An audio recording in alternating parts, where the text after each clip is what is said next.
Hello everyone, आप सभी का स्वागत है हमारे YouTube channel MS UP PCS में। दोस्तों, आरओ पीआईक्यू की जो सीरीज चल रही है उसका सेकंड क्लास है और ये पॉलिटी का सेकंड क्लास है। उम्मीद है इसमें पॉलिटी कवर कर लिया जाएगा पूरा। सो आइए शुरू करते हैं। क्लास आप लोगों को अच्छी लगे तो लाइक कीजिएगा, शेयर कीजिएगा। चैनल पे नए हैं तो चैनल को सब्सक्राइब करिएगा। आइए शुरू करते हैं। क्वेश्चन है, वित्त विधेयक को प्रस्तुत करने के विषय में निम्नलिखित में कौन सा सही है? पहला है, वित्त विधेयक राज्यसभा में प्रस्तुत होता है। दूसरा है, यह संसद के किसी भी सदन में प्रस्तुत किया जा सकता है। तीसरा है, यह लोकसभा में प्रस्तुत नहीं किया जा सकता है। और चौथा है, ऑप्शन डी जो है, यह लोकसभा में प्रस्तुत किया जाता है। इसका सही उत्तर हो जाएगा ऑप्शन डी, यह लोकसभा में प्रस्तुत किया जाता है। अगला क्वेश्चन, निम्नलिखित में से कौन भारत की लोकसभा और राज्यसभा की संयुक्त बैठक की अध्यक्षता करता है? तो इसका सही उत्तर हो जाएगा ऑप्शन सी, लोकसभा अध्यक्ष। अगला क्वेश्चन है, भारत में संसद की लोक लेखा समिति के अध्यक्ष की नियुक्ति की जाती है। इसका सही उत्तर हो जाएगा ऑप्शन सी, लोकसभा अध्यक्ष द्वारा। अगला क्वेश्चन है, लोक लेखा समिति में निम्नलिखित सदस्य होते हैं। आप 22 सदस्य होते हैं, 15 लोकसभा से और 7 राज्यसभा से। इसका सही उत्तर है ऑप्शन बी। अगला क्वेश्चन है, संविधान के किस अनुच्छेद के अंतर्गत न्यायालयों द्वारा संसद की कार्यवाही की जांच करना प्रतिबंधित किया गया है? इसका सही उत्तर हो जाएगा ऑप्शन बी, 122 आर्टिकल 122 के तहत। अगला क्वेश्चन है, भारत के सर्वोच्च न्यायालय के कार्यवाहक मुख्य न्यायाधीश की नियुक्ति करता है। इसका सही उत्तर हो जाएगा ऑप्शन सी, राष्ट्रपति। अगला क्वेश्चन है, सर्वोच्च न्यायालय के न्यायाधीश की नियुक्ति की जाती है राष्ट्रपति द्वारा। ऑप्शन में है, ए राज्यसभा द्वारा अनुमोदित किए जाने पर, बी लोकसभा की सलाह पर, सी प्रधानमंत्री की सलाह पर और डी सर्वोच्च न्यायालय के मुख्य न्यायाधीश की परामर्श। तो इसका सही उत्तर हो जाएगा ऑप्शन डी, सर्वोच्च न्यायालय के मुख्य न्यायाधीश के परामर्श के साथ। क्वेश्चन है, भारत में संविधान की मूल संरचना बुनियादी ढांचा के सिद्धांत का स्रोत है। इसका सही उत्तर हो जाएगा ऑप्शन बी, न्यायिक व्याख्या। अगला क्वेश्चन है, भारत में न्यायिक सक्रियता संबंधित है। ऑप्शन ए, प्रतिबद्ध न्यायपालिका से, ऑप्शन बी, जनहित याचिका से, ऑप्शन सी, न्यायिक पुनर्लोकन से, ऑप्शन डी, न्यायिक स्वतंत्रता से। तो इसका सही उत्तर हो जाएगा ऑप्शन बी, जनहित याचिका से संबंधित है न्यायिक सक्रियता। अगला क्वेश्चन है, संविधान के मसौदे में निर्वाचित राज्यपाल के प्रावधानों की मूल योजना को छोड़ दिया गया था क्योंकि इसका तात्पर्य होता, एक, दूसरा निर्वाचन प्रमुख राजनीतिक मुद्दों पर लड़ जाता। तीसरा, निर्वाचित राज्यपाल अपने को मुख्यमंत्री से बड़ा मानता। और चौथा, राज्यपाल को संसदीय प्रणाली के अधीन ही कार्य करना था। इसका सही उत्तर हो जाएगा ऑप्शन सी, 1, 3 और 4। पहला जो सही है, इसका तात्पर्य होता, एक, दूसरा निर्वाचन, ये सही हो जाएगा। दूसरा है, निर्वाचित राज्यपाल अपने को मुख्यमंत्री से बड़ा मानता है, ये तीसरा ऑप्शन ये भी सही है। और चौथा है, राज्यपाल को संसदीय प्रणाली के अधीन कार्य करना था। ये 1, 3 और 4 सही हो जाएगा। अगला क्वेश्चन है, किसी राज्य के राज्यपाल संविधान के निम्नलिखित में से किस अनुच्छेद के अंतर्गत विधानमंडल के अवकाश के दौरान अध्यादेश जारी कर सकता है? इसका सही उत्तर हो जाएगा ऑप्शन बी, 213 आर्टिकल के तहत राज्यपाल अध्यादेश जारी करता है। अगला क्वेश्चन है, किसी राज्य विधानसभा की सर्वाधिक संख्या है? सबसे ज़्यादा संख्या उत्तर प्रदेश में है। अगला क्वेश्चन है, भारतीय संविधान के अनुच्छेद 170 के अनुसार किसी राज्य की विधानसभा के सदस्यों की न्यूनतम और अधिकतम संख्या क्रमशः हो सकती है? इसका सही उत्तर हो जाएगा ऑप्शन डी, 60 और 500। इसके कुछ अपवाद भी हैं, जैसे सिक्किम में 32 सीटें हैं और कुछ राज्यों में 40 सीटें हैं, तो कुछ अपवाद भी है इसका। अगला क्वेश्चन है, किसी राज्य के मुख्यमंत्री से संबंधित कथनों में से कौन सा एक सही नहीं है? मुख्यमंत्री के बारे में पूछ रहा है। पहला है, मुख्यमंत्री राज्यपाल द्वारा नियुक्त किए जाते हैं। दूसरा है, सामान्यतः मुख्यमंत्री मंत्रिपरिषद की बैठकों की अध्यक्षता करते हैं। तीसरा है, ऑप्शन सी जो है, राज्यपाल मुख्यमंत्री की सलाह पर अपने समस्त कृत्यों का प्रयोग करते हैं।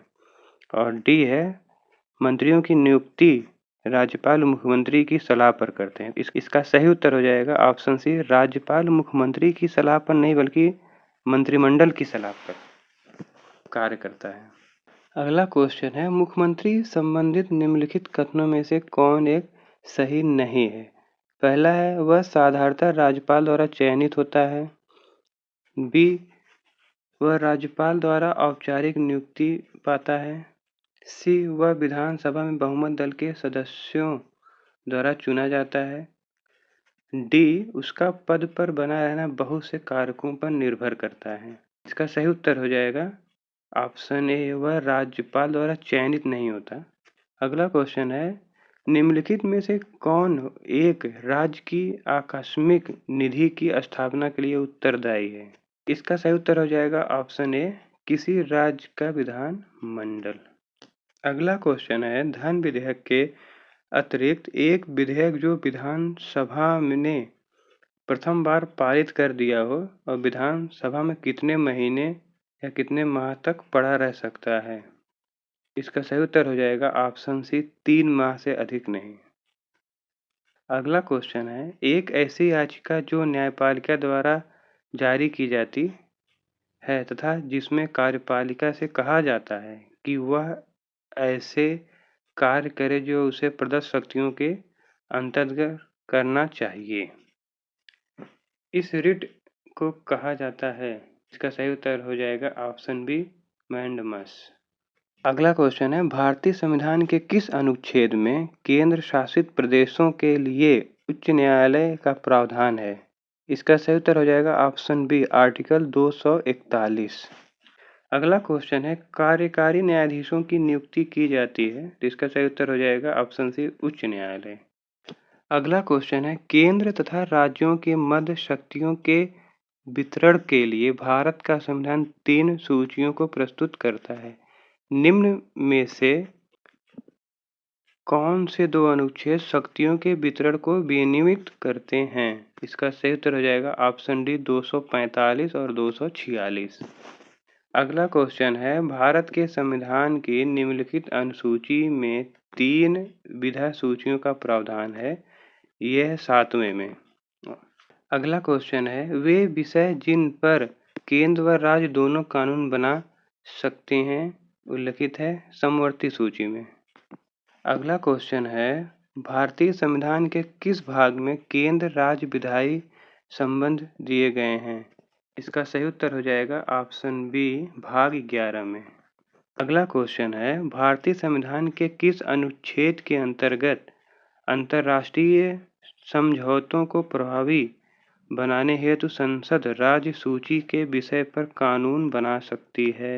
इसका सही उत्तर हो जाएगा ऑप्शन डी, 253।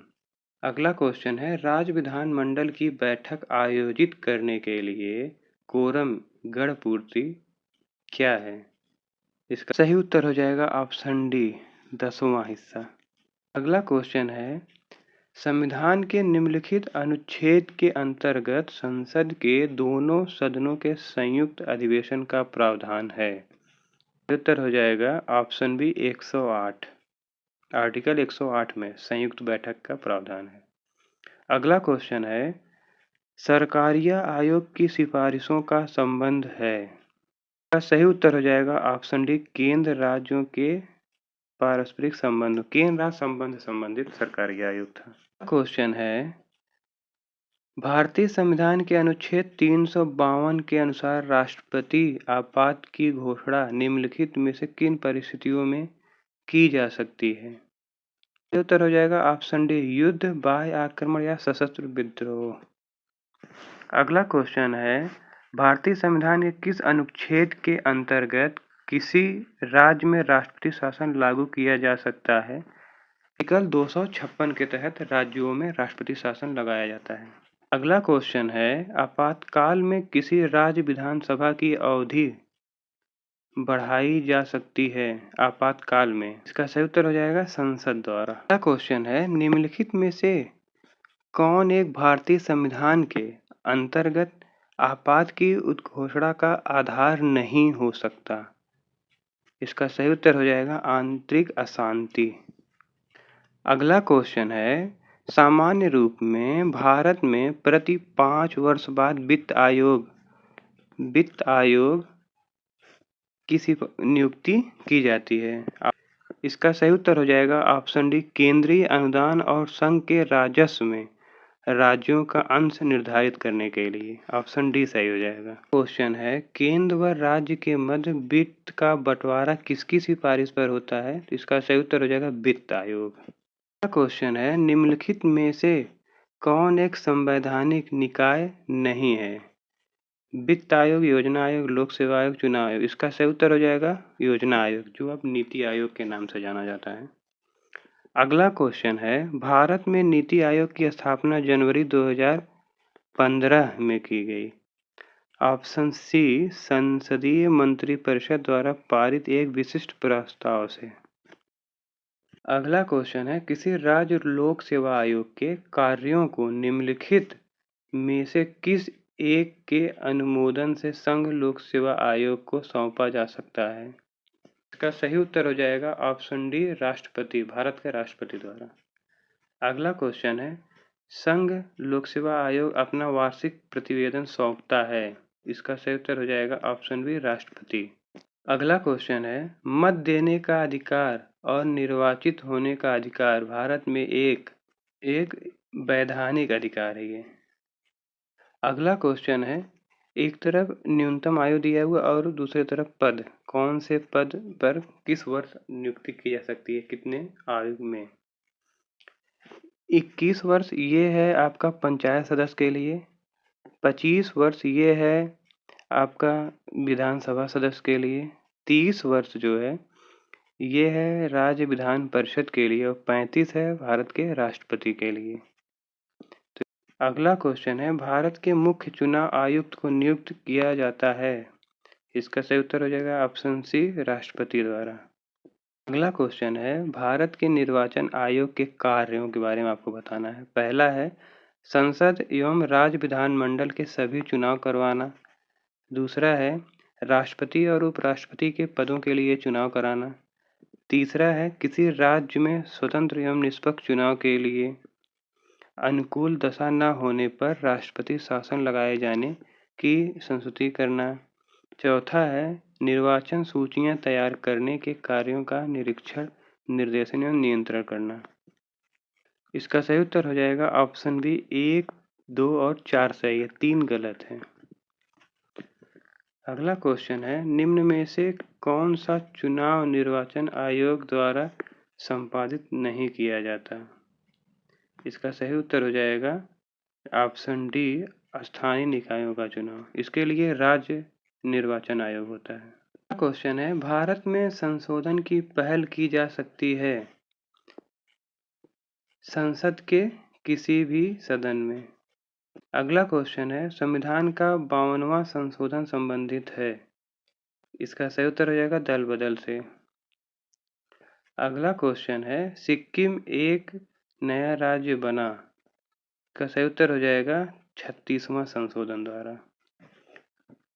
अगला क्वेश्चन है, भारतीय संविधान के प्राधिकृत हिंदी पाठ को निम्नलिखित संविधान संशोधन में से किसके द्वारा प्रकाशित करने के लिए अधिकृत किया गया? कौन सा संशोधन? इसका सही उत्तर हो जाएगा 58वां संविधान संशोधन 1987 में। अगला क्वेश्चन है, पंचायत चुनाव होते हैं प्रत्येक 5 वर्ष।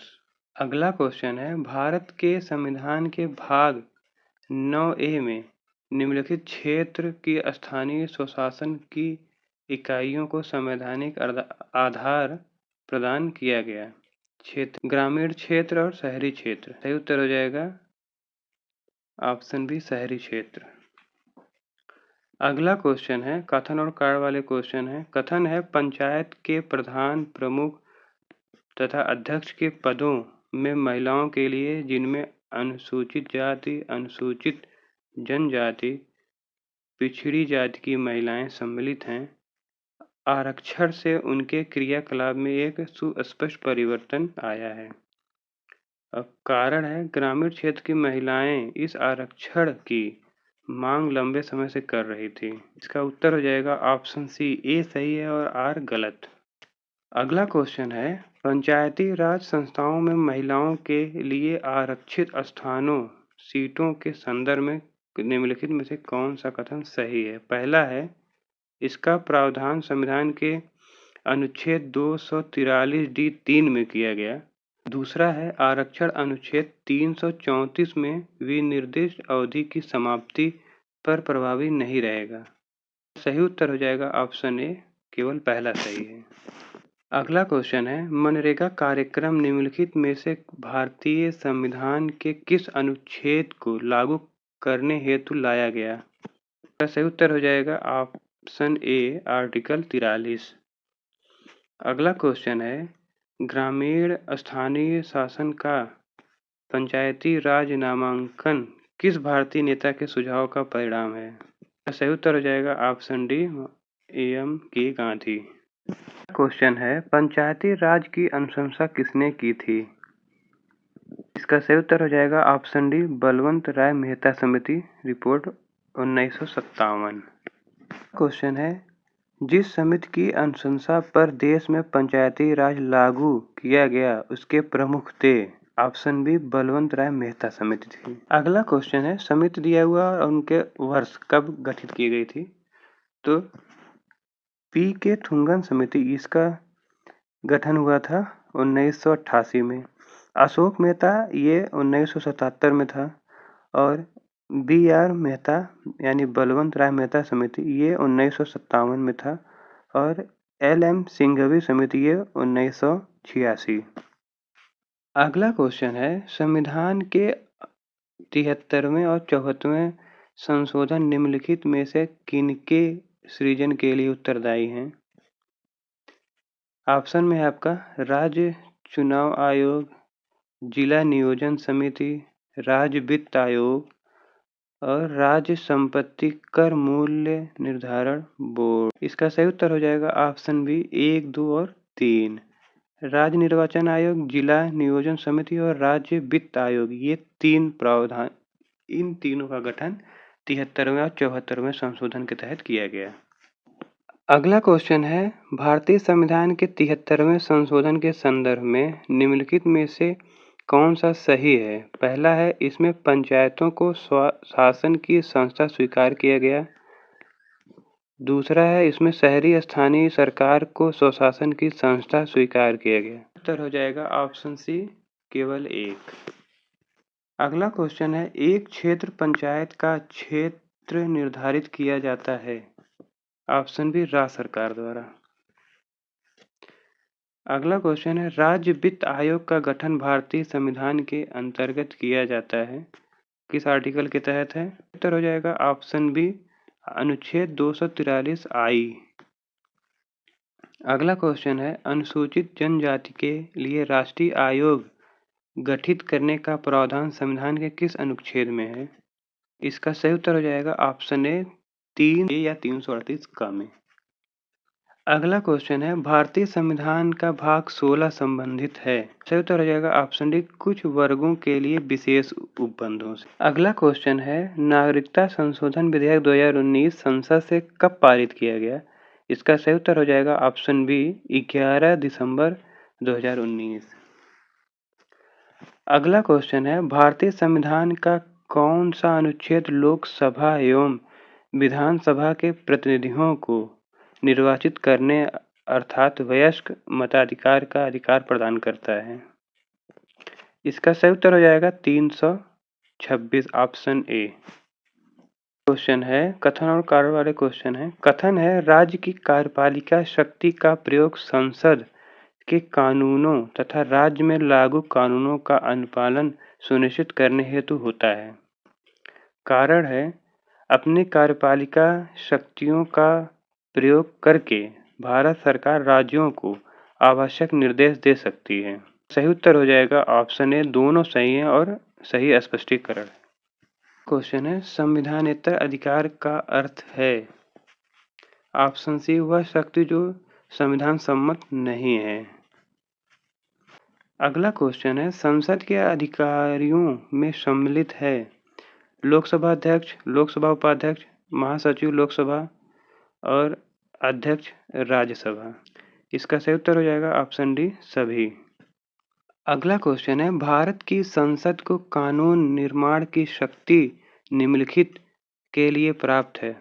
ऑप्शन में भारत संघ, दूसरा है भारत का प्रदेश, उप प्रदेश, डोमिनियन स्टेट, तीसरा है विश्व में कहीं भी रहने वाले भारतीय नागरिकों एवं उनकी संपत्ति। इसका सही उत्तर हो जाएगा ऑप्शन डी, तीनों सही है। अगला क्वेश्चन है एक तरफ राज्य दिया हुआ है और उनके स्थापना वर्ष दिया हुआ है, आपको सुमेलित करना है। नागालैंड, झारखंड, तेलंगाना, सिक्किम। तेलंगाना 2014, झारखंड 2000, सिक्किम 1975 और नागालैंड 1962।